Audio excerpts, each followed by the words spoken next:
guys, welcome back to more homeowner association stories. In this video, a homeowner thought HOA fines were bad until his battle over dead grass and a pickup truck landed him in county jail. This homeowner association went way too far. Here is what happened. Let's dive right into the video. And the first one is titled, HOA got me jailed for brown grass and old ugly pickup in my driveway. So back in 2010, I had a lot of issues going on with the HOA where I lived.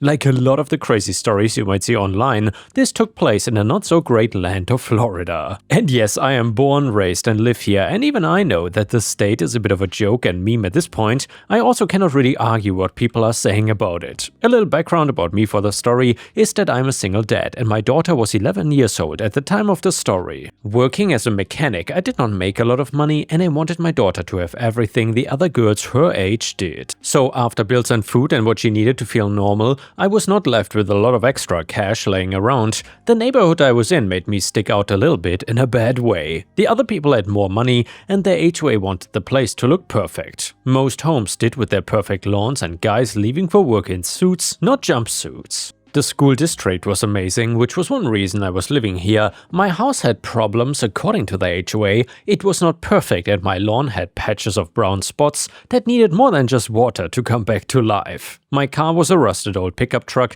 that made some not so great noises when it turned on. Money to reseed the lawn and get a new car were pipe dreams for me. And not the rusty pipes I was used to. I try my best to keep things the best looking I can with what I have to work with. My house is not falling apart or anything, my grass is cut and it just doesn't look quite as perfect as everybody else's property. Either way, I got a letter from the HOA complaining about the brown spots on my lawn and the car. They flat out called it an old and ugly pickup truck. They were demanding that I fix the lawn and get a car more suitable for suburban living. When I checked my HOA covenants, I found that there was actually a clause about maintaining vehicles in good aesthetic condition and maintaining a landscaping to community standards. Vague language that they were using to justify their demands. I tried to explain to them that for the grass, one of the biggest issues was that my area of Central Florida was facing a serious drought issue at the time. The county had implemented outdoor watering restrictions since spring of 2010, which meant I could only water on certain days of the week and only during specific early morning or evening hours. Telling them that I did have plans to buy and plant new seed down, but I had to wait until water restrictions were eased or it would not grow properly.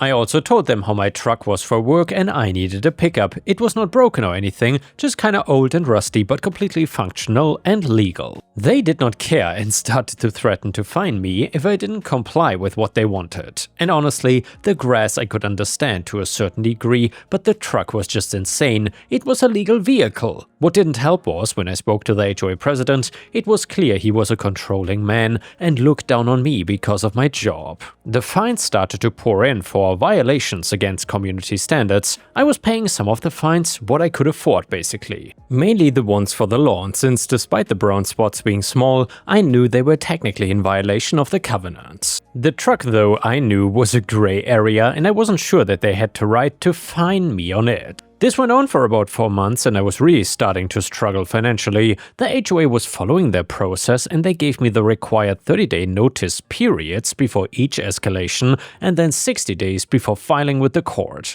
I was getting notices about every step but kept hoping that we could work something out. I guess the fines were not enough for them because they had the nerve to file for a court injunction against me to try and force me into compliance with their demands. The legal papers I received stated that if I didn't appear in court, the judge could issue an order requiring me to fix the violations within a specific time frame, and failure to comply with that court order could result in contempt charges. This entire time I was trying to speak to them like an adult and work out a plan or something. I said, I understand that I have brown spots, but there's literally nothing I can do until the drought is over and water restrictions are lifted. The only other thing I can do is remove those areas completely. HOA, bald patches are also against the bylaws, so the fines would stay the same. You've not been paying consistently, so we had no choice but to go to court. Me, I've been paying what I can. Plus, the fines for my truck don't make sense, and I've been trying to get somebody to explain exactly which part of the covenants my truck violates, but nobody gets back to me with specifics. HOA, the aesthetic standards are clear in the covenants. Just taking a look at it is enough. I was told things like I should move into a neighborhood with people more like myself. Or that I was probably embarrassing my kid by being the only person in the HOA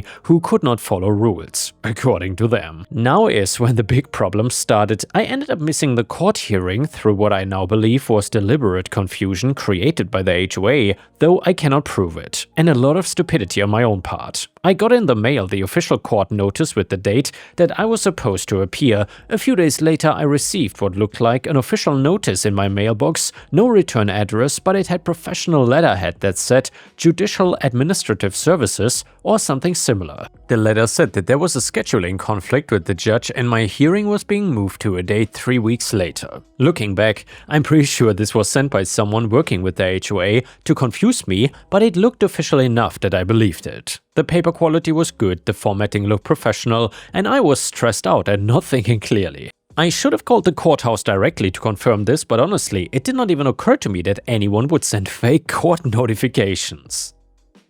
I just assumed it was some administrative company that handled scheduling for the court system. The real court date came and went without me showing up because I thought it had been moved. When I didn't appear, the judge issued the injunction by default, ordering me to fix the lawn and truck issues within 30 days or face contempt of court charges. I did not even know this happened until I got served with papers a week later, and when the 30 days passed and I still had not fixed the violations, because I thought I had more time due to the fake letter, the HOA filed a motion for contempt of court. That's when I got served with papers explaining I had violated a direct court order and was being charged with contempt. I tried to find the fake letter to use as evidence, but I had thrown it away weeks earlier, thinking it was just routine paperwork. The contempt hearing was scheduled, and this time I made sure to show up. I tried to explain to the judge about the confusion with the fake scheduling letter, but without the letter as evidence, and with the HOA's lawyer denying they had anything to do with it, it just looked like I was making excuses. The judge seemed skeptical of my story and said that all defendants are responsible for confirming court dates directly with the clerk's office. The judge was not in a good mood that day. I found out later that he was known for being tough on people who didn't take court orders seriously, since I had willfully violated a direct court order, in his view, and since this was apparently the third HOA contempt case he had seen that month, he decided to make an example of me. He gave me a choice: pay a $2,000 fine immediately or spend 48 hours in county jail for contempt of court. Since I didn't have $2,000 lying around, I ended up being taken into custody. I spent 2 days in county jail, which was honestly more humiliating than dangerous. The other inmates thought it was hilarious when they found out I was there over grass and a truck. I kept thinking about my daughter and how scared she must be staying with my parents while not understanding where daddy went. Those 48 hours felt like forever, and I was angry the entire time. One of the guards kept making jokes about how I should have just bought some green spray paint for my lawn. Another inmate told me he'd been arrested for way worse things and never spent as long in jail as I did for landscaping violations. I vowed to myself that as soon as I got out, I was gonna fight back against the HOA. It was insane that over a little brown grass and an old truck, I got stuck in jail. My daughter stayed with my parents, but she was terrified and confused about why daddy was gone.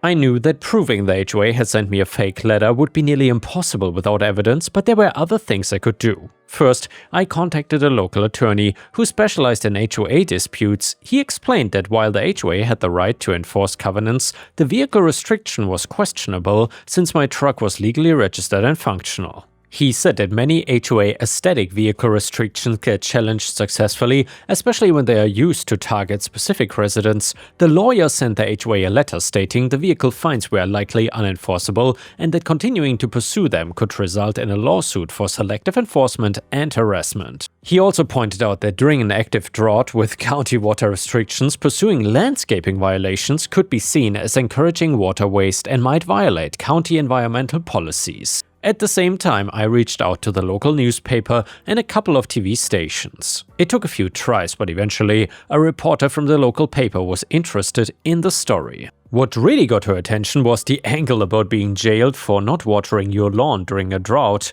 She said it was the kind of story that writes itself. The first article came out about a week after I contacted them, and it focused on the irony of HOA enforcement during water shortages. The story got some traction locally, and the newspaper did a follow-up piece a few days later interviewing other residents about HOA problems. Well, that is when a local TV station picked it up for a human interest segment. The coverage was not massive, but it was enough to get people in the community talking and asking questions about HOA power. I also decided to do some investigating of my own. I started paying attention to what other people in the neighborhood were doing, and I noticed that the HOA president had sprinklers running on his lawn almost every day, sometimes in the middle of the afternoon. This was clearly against the county water restrictions that were in effect. I took some photos over the course of a week and reported him to the county utilities department for violating drought restrictions. When he had to turn off his daily watering schedule, his perfect lawn started showing brown spots too. Suddenly, half the neighborhood had patches of dead grass, including several HOA board members' properties. The combination of the media attention and the water restriction enforcement created enough pressure that the HOA board called an emergency meeting. At that meeting, they quietly announced that landscaping violation fines would be suspended during county water restrictions, and they would review the vehicle aesthetic standards to make sure they were being applied fairly. My lawyer used this opportunity to negotiate directly with the HOA's attorney, since they were already backing down on the landscaping issues and facing questions about selective enforcement. They agreed to drop all existing fines against me, including the vehicle-related ones, and they also agreed to pay the contempt court costs and to remove any liens they had placed on my property. In exchange, I agreed not to pursue legal action against them for harassment, selective enforcement, or whatever role they might have played in the court scheduling confusion. My lawyer advised me that proving deliberate deception would be expensive and difficult, and the settlement gave me everything I really wanted. No more fines, no more harassment. The HOA never formally apologized, but they did send a letter stating that they were committed to fair and consistent enforcement of community standards going forward. Time passed, and since then the HOA in general has been much more reasonable in this neighborhood. There's been a complete change in leadership. The old president and 2 other board members didn't run for re-election the following year, claiming they wanted to step back from community involvement. The new board has been way more focused on actual maintenance issues and less on nitpicking individual homeowners. A few years later, I did end up getting a newer truck when my old one finally died completely, but that was my choice and my timing.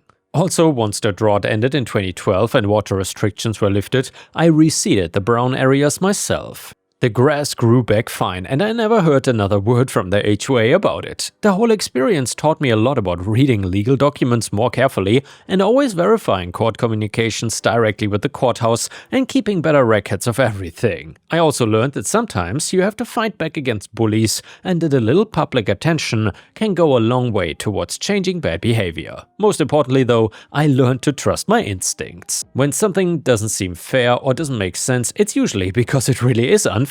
The HOA was using their power to target me because I did not fit their image of what the neighborhood should look like, and they thought I wouldn't fight back. They were wrong about that. My daughter, who's grown up now, still remembers that time and sometimes brings it up when we see news stories about HOA drama. She says it taught her that you should always stand up for yourself, even when it seems like the other side has all the power. I'm proud that she learned that lesson, even if I wish she hadn't had to learn it because her dad spent 2 days in jail over some brown grass. And yeah guys, if you still enjoy the HOA stories, please don't forget to like the video and leave a comment, because that would help me tremendously. Thank you so much. The next one is a really petty, funny revenge story that is titled "I poured a drink on a girl's head." So I, 28 male, was at a music festival that I'd been looking forward to for months with 2 friends. There's no assigned seating at the outdoor venue, and there are a few hundred people. While the opener was on, I went to get 3 drinks for me and my friends. A beer can in one hand and 2 open plastic cups in the other. On my way back to try and find my friends, the main artist was starting. The cheering and music was amazing, the energy was exactly what I'd been looking forward to, and the crowd was all trying to get closer to the stage. I was bumped and spilled a bit on myself and another girl. She was not happy and tried to say something to me, but I couldn't hear her. I apologized the best I could, knowing she likely couldn't hear me, and tried to continue through the crowd. When I turned away, she grabbed my hand and wrestled 2 of the drinks from me, only to throw them on the floor, spilling more on both of us and everyone around us. I could not believe what was happening and looked back at her, trying to understand why. When I saw her and the grin on her face, I knew why. So I took my third drink, the full beer can, and poured it on her head. I then immediately turned around to head back to the bar and get more drinks. I heard people yelling behind me asking, what the hell was that? But I realized as I went to defend myself what I'd really just done and how nobody around us would have seen the first part of the interaction, so I kept walking and didn't look back. And the next one is a company malicious compliance story because we just cannot get enough of malicious compliance. By the way, let me know what you think about malicious compliance as a subreddit in general in the comments. I for one really enjoy these stories. Anyway, this one starts like this. Last year I was ordering an upgrade for the server room at work. It was a large expensive upgrade that cost over $500,000. If you've ever had to call a manufacturer to order equipment at this amount, you may know that once you get a good reputation with a manufacturer, they tend to cut red tape for you to maintain a good working relationship with your company.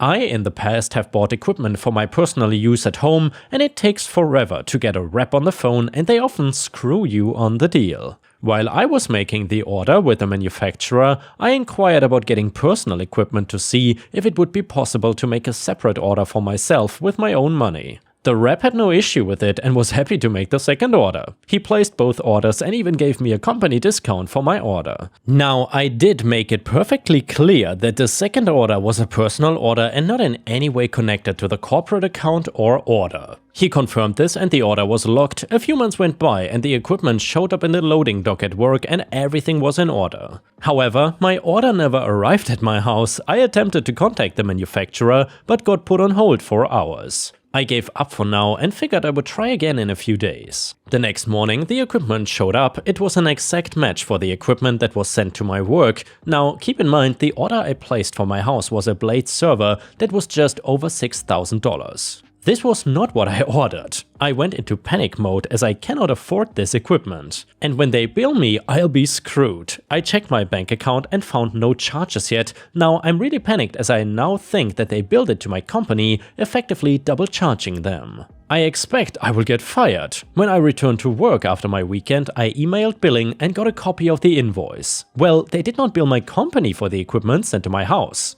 Now I'm really confused. So at this point I drop it. It's a pain to get them on the phone and I cannot call the corporate line when it's a personal order. A month later I got an invoice in the mail with a late charge for failure to pay. Okay, now I can get this fixed. I see they want $6,000 plus $250 for late charges. That's odd. I called the retention number and got a rep. I gave her the account number and she told me she needed to transfer me to a manager due to the amount. Okay, cool. The manager picks up the phone and I try to explain the bill is wrong and the equipment they sent was not what I ordered. And he immediately cut me off with, "You need to pay the invoice, you're in violation of the contract and we will sue you if you don't pay it immediately." I tried again to explain the equipment issue, but again he cut me off and demanded that I just pay. So I told him I would take care of it then. I said sorry for being an inconvenience and I will call my bank right away.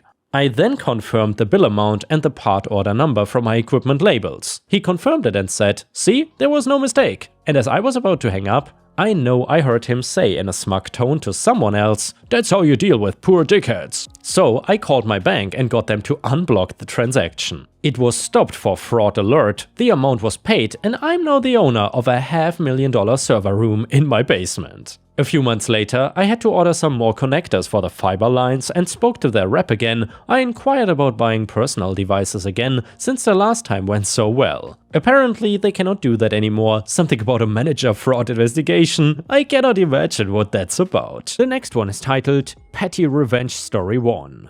Back when F-150 Raptors were hot and hard to get, I was selling a car at our dealership. We were one of the few dealerships not playing any games on the Raptors. The deal was MSRP minus any rebates you qualify for, plus our $300 dealer fee and TTL, which was super reasonable. Then came Tom. Tom was a royal PITA from the start. First off, he thought he was gonna haggle, and it got so bad that I straight up told him, "Here's your deal. If you like it, let my manager over there know and we'll take a deposit and order the vehicle, but I have other customers to attend to." Then I got up and left to meet my appointment. Tom was scheduled for noon and it was now 3 PM, a full 3 hours later.